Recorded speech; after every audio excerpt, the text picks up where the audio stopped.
Phone की सुरीली सी खनक सुन छाया ने स्क्रीन पर उभरे नंबर और नाम को देखा तो उसका दिल तेजी से धड़क उठा। लेकिन फोन बजता रहा और वह खामोश बैठी रही। 15 मिनट बाद लैंडलाइन की घंटी बजी। उसने कॉलर आईडी पर नंबर चेक किया। पल भर को उसका जी चाहा कि रिसीवर उठाकर बात कर ले, लेकिन अपने मन के भाव को संयत कर उसने फ़ोन कॉल को नज़रअंदाज करना ही ठीक समझा। फिर छाया अपने दैनिक क्रियाकलाप निपटाने लगी। सुबह घर की साफ सफाई करना, चाय नाश्ता बनाकर खाना, फिर दफ्तर चले जाना और शाम ढले थके मांदे घर लौटना। यही उसकी दिनचर्या रहती। लेकिन घर लौटने पर खाली खाली सूना घर देख उसका मन उदास हो जाता। शरीर को ठेलती वह रसोई में जाकर चाय बनाती और टीवी चालू कर देती। देर रात तक टीवी चलता रहता तो टीवी के शोर से घर का सन्नाटा जैसे खत्म हो जाता। रात के सन्नाटे में जरा सी आहट होते ही वह कांप जाती। एक रात जब वह सो रही थी तब घर के मेन दरवाजे की बाहर लगी घंटी बज उठी थी। उसकी नींद टूटी तो इतनी रात को कौन होगा सोचकर वह डरी उठी थी। फिर घबरा कर वह चीख उठी कि कौन है, लेकिन कोई जवाब न पाने पर वह कांपते हाथों से खिड़की का दरवाजा खोला था, लेकिन बाहर कोई नजर नहीं आया था। जब गेट के बाहर की घंटी लगातार बजती रही, वह कांपते हाथों से दरवाजा खोल लॉन में आ गई। गेट की घंटी फिर भी बज रही थी। शायद राह चलते किसी मन चले ने मस्ती करने के लिए घंटी बजा दी थी, जो घंटी का स्विच दबा रह जाने की वजह से लगातार बजती चली जा रही थी। उसने घंटी का स्विच ऑफ किया था और तुरंत अंदर जाकर दरवाजे खिड़कियां बंद कर ली थी। लेकिन उसके बाद सारों रात वह सो नहीं सकी। छाया के पति की मृत्यु हुए बहुत साल बीत गए थे। उसकी 2 बेटियां हैं जिनकी शादी उसने स्वयं ही की है। एक बेटी फॉरेन में और एक दूसरी इंडिया में ही है, लेकिन कोसों दूर। वैसे छाया की अच्छी जॉब है, इसलिए अच्छा खासा सैलरी और घर में सभी सुविधा है।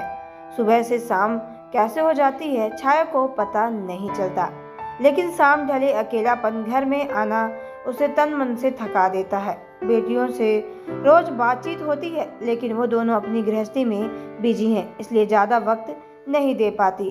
जब कभी बीमार हो जाती हैं तो वह अपना अकेलापन उसे और भी डरावना लगता है। उस दिन जब वह शाम ढले घर लौटी तो देखा कि लेटर बॉक्स में एक चिट्ठी पड़ी थी। उसे निकालकर ताला खोले सोफे पर पसर गई और उसे पढ़ते ही उस दिल तेजी धड़कने लगने लगी। उसमें लिखा था, छाया जी, फोन पर आपसे बात ना हो सकी, इसलिए मैं चिट्ठी लिखने को विवश हो गया।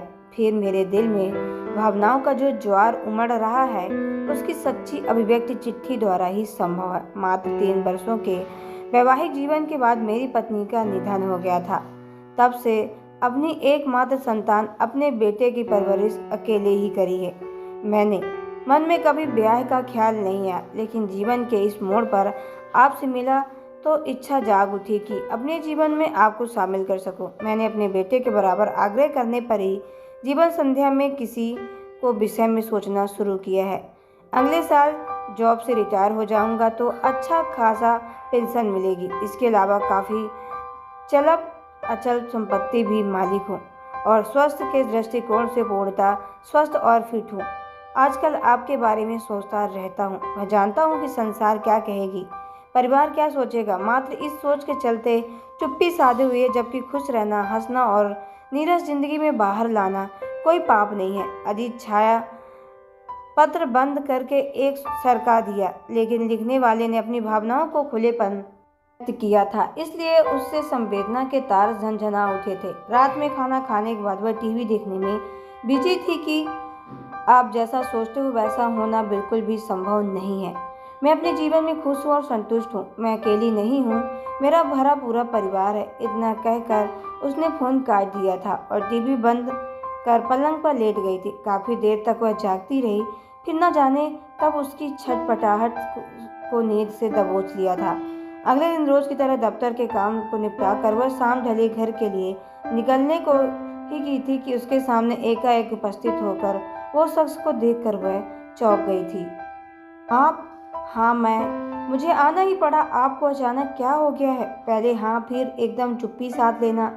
आपने खुद ही तो मैं पहले मौन स्वीकृत दी थी। छाया नजरें नहीं मिला पा रही थी, फिर भी बोली, मुझसे भूल हो गई है। ये सब इस उम्र में अच्छा नहीं, मुझे घर जल्दी पहुंचना है। उसके शब्द उसके बाद गले में अटक रहे थे।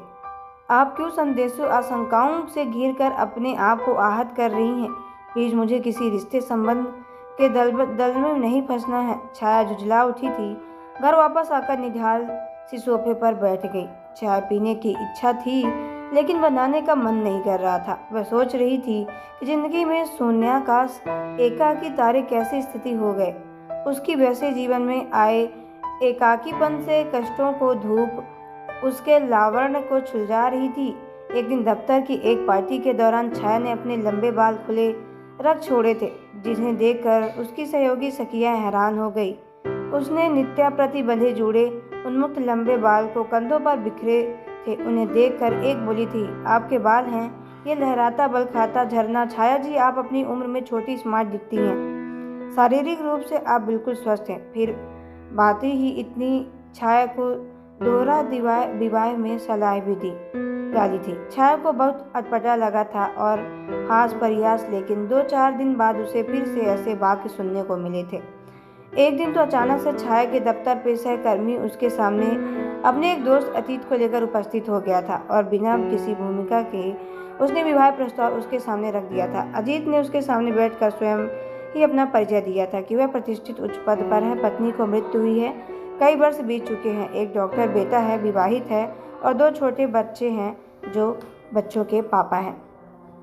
पिता के अकेलेपन की सत्रादी बेटे को भीतर बेचैन किए हुए है, इसलिए उसका आग्रह है कि वह अपनी जीवन संध्या में अपने लिए अच्छा जीवन साथी खोज लूं।